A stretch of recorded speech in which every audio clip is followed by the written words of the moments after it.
The diner smelled of fresh coffee and buttered toast, a haven for weary travelers and locals alike.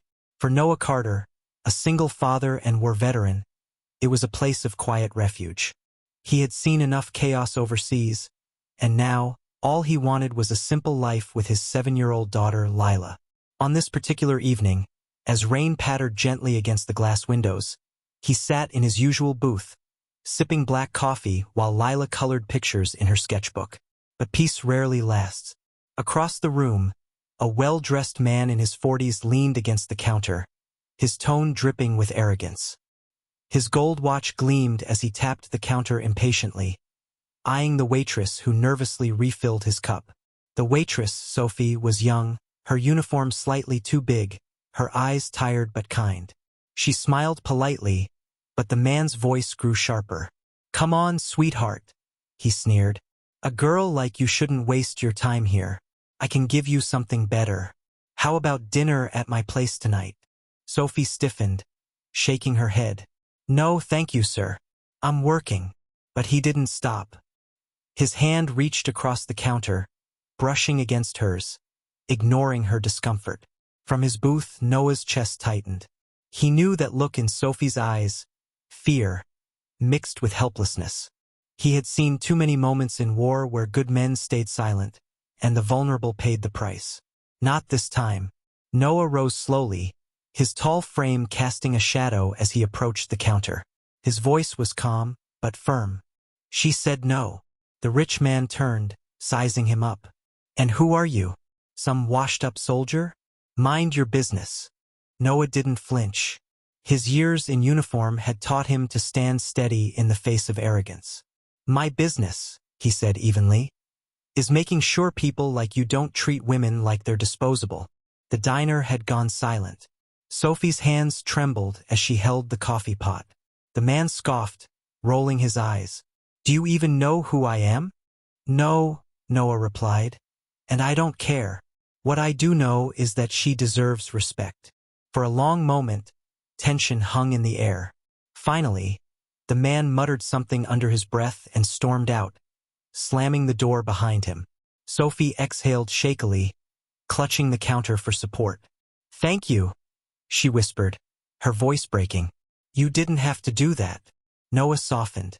"Yes, I did. No one should feel unsafe just for doing their job." At that moment, Lila skipped over, her innocent eyes wide. "Daddy, is she okay?" Sophie crouched down, managing a smile despite the tears in her eyes. "Thanks to your dad, I am." That night, Sophie carried the kindness with her like a shield. She had been treated like nothing by men before, but this stranger, a veteran, a single dad, had reminded her that there were still people willing to stand up for what was right.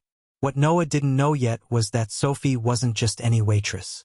She was the daughter of Richard Caldwell, one of the city's most powerful billionaires.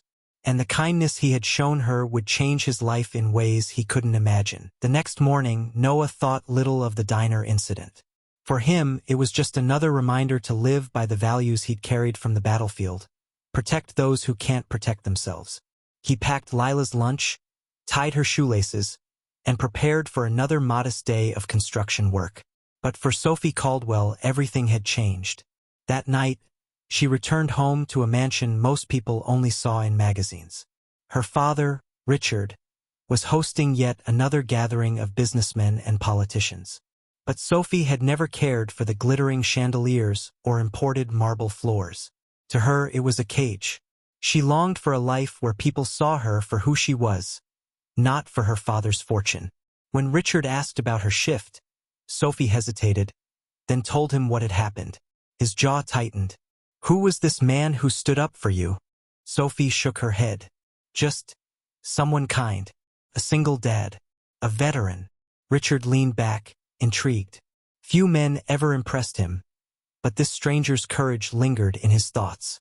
A week later, Noah was surprised when a black car pulled up outside his modest apartment. A man in a suit handed him an envelope with a simple note inside. "Dinner. Tomorrow. Caldwell Estate." "Sophie." Noah frowned, unsure. Why would a waitress invite him to a billionaire's estate? But curiosity and Lila's excitement won out. The following evening, Noah and Lila arrived at the Caldwell mansion, their worn jackets standing in stark contrast to the glittering wealth around them. Sophie greeted them warmly, dressed simply, her eyes shining with gratitude. "I wanted my father to meet the man who reminded me I deserve respect." Richard Caldwell entered, a commanding presence. He studied Noah, his gaze sharp but not unkind. "You stood up for my daughter when you didn't have to. Men like you are rare. What do you want in return?" Noah shook his head. "I don't want anything. Protecting people. It's just who I am." Richard paused, then smiled faintly. "That's exactly why you deserve something." Over dinner, Noah shared stories of his time in service, of raising Lila alone after his wife passed away, of the quiet battles of civilian life that no medal could prepare him for. Sophie listened intently, her admiration growing. In the weeks that followed, Richard extended his hand in more than just gratitude. He offered Noah opportunities, introductions to stable jobs, resources for Lila's schooling, even a chance to start his own security company with backing from Caldwell Enterprises. At first, Noah resisted. He wasn't used to help. But Sophie reminded him, accepting help doesn't make you weak. It gives you strength to build more. For yourself, for Lila. Slowly, Noah accepted. His small life began to expand, not because of wealth, but because someone believed in him. He had gone from defending a waitress to being embraced as part of her world. The most important transformation, however, was in Sophie. Inspired by Noah's bravery, she decided to step out of her father's shadow, to use her influence for good. She started initiatives to protect women in the service industry, ensuring no waitress, no worker, would feel the way she had that night at the diner. One evening, as Noah watched Lila and Sophie laughing together in the Caldwell Gardens, he realized something profound. He had stepped in that night because it was the right thing to do, never expecting anything in return. Yet in helping Sophie, he had not only changed her path. He had found a new family, a new purpose, and perhaps a new love.